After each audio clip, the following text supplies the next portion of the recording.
kasoo dhaadhacay fiidiyowga dabka oo karsabe run ahaantii 3 cisho ka hor waxaan soo galiyay TikTok muuqaalkaas oo aad iyo aad u qarxay. muuqaalkaas wuxuu keenay 1 million views. waxa uu kaloo keenay 80,000 oo like iyo 7,000 oo comments ah. intaasoo qof ay fiirsatay muuqaalkaas ilaa hadda lagama hayo su'aasha muuqaalka ku dhex jirta qofka jawaabay. let's go maanta aan fadhiyo jawaabta ana maanta jawaabto sax nisinaya isbatooraha jooga maanta ka hor intaana muuqaalka u guuda galin waxaan leeyahay ciid mubaarak ilaahay ciideeda farxad iyo cimri dheer iyo caafimaad ilaahay ha kuu gaarsiiyo adiga fiirsanaya muuqaalkana subscribe saar like saar and let's go waqti aan qaadanay.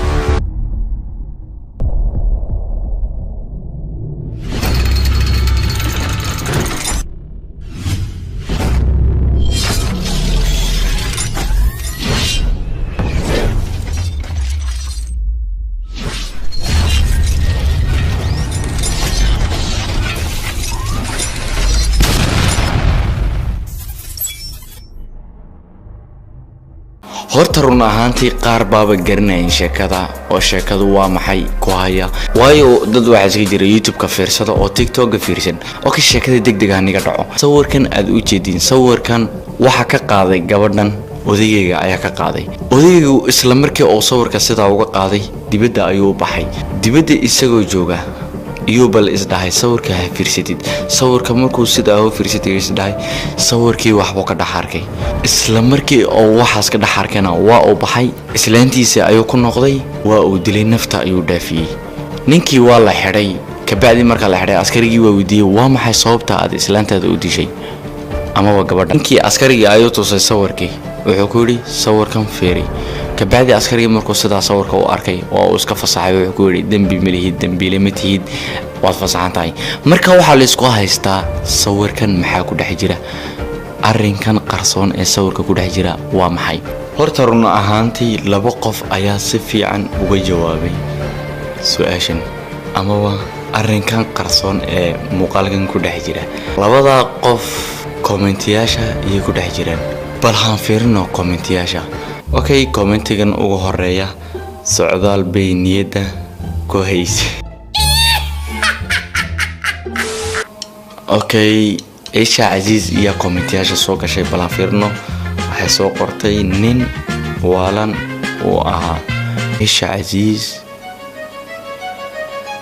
way garaweysay nin waalan ma ahayn waxa uu u dilay waxay sameysay ayaa qalad ah. TikTok raali kama ahan. TikTok raali kama ahan غلط. aan fiirno bal commentiga ku xiga gacanteeda way qalloocdaa cajirkeedana uu muuqdaa laxooda ka gubatay. والله Soomaalidu yaab gacanteeda oo qalloocdo intaas ugu dilay. sawirka ayay filter la'aan gashay.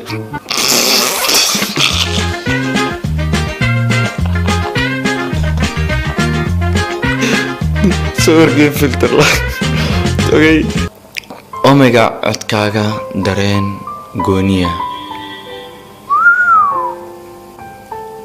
anay jida codkaaga dareen gooniya cod laguma dirin adeer su'aasha ka jawaab balaayo qooq badan.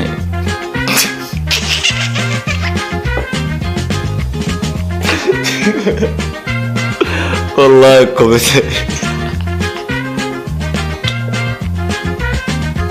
وي gabadha imka ayaan sheegayaa sheekadoo dhameystiran jawaabta saxdana hadda ayaan siinayaa.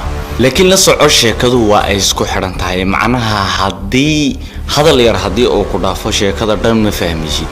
okay marka sheekada si fiican u soco hadii aad si fiican ugu fiirsato sawirkan waxa ku dhex jira 3 calaamadood oo si fiican u muuqda. cadaynta koobaad waxa waaye gabadhan canjeeradan ay gacanta ku hayso amaba laxooda sida u taqaanin ma dubayin run ahaantii.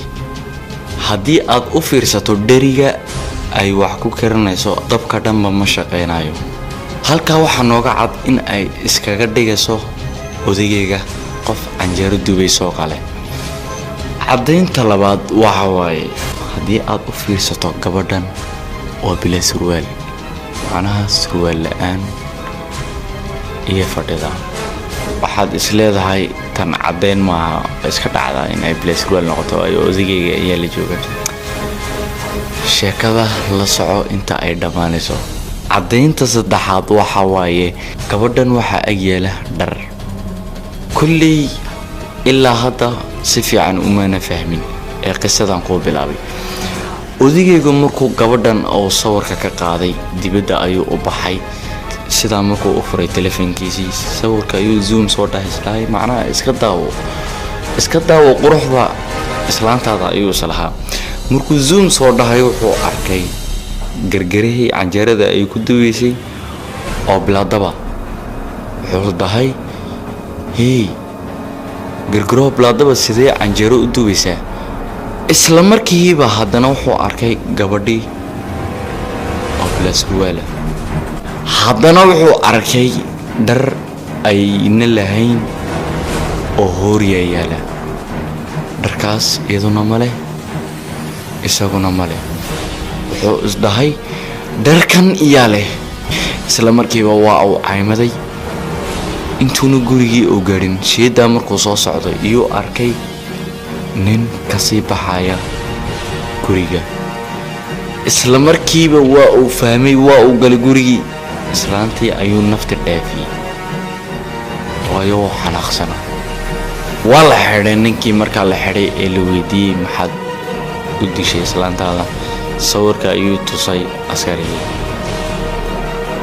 askariguna sabab iyuu ku soo fasaxay. sababtaasoo ah waxaa jiray meesha qaanuun, haddii islaantaadu ku qaayimto amaba uu odayga ku qaayimo oo meesha dil ka dhaco, qofkaasi waa u fasaxay.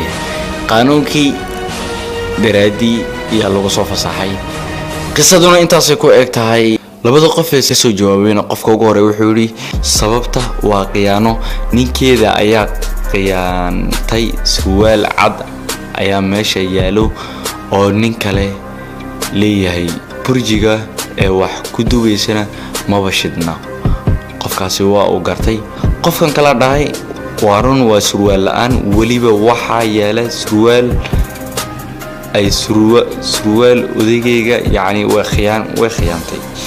aduu labadaas qof ayaa gartay. run ahaantiina aad iyo aad ba u mahadsantihiin. muuqaalka like saar and peace. Wake up, early mornings, late nights, hopping on a different flight. What's the meaning of life, ayy? Wake up, same-ish, different day. Make a wish, call it pray. Am I sick, am I okay, ayy? Stay up, late nights,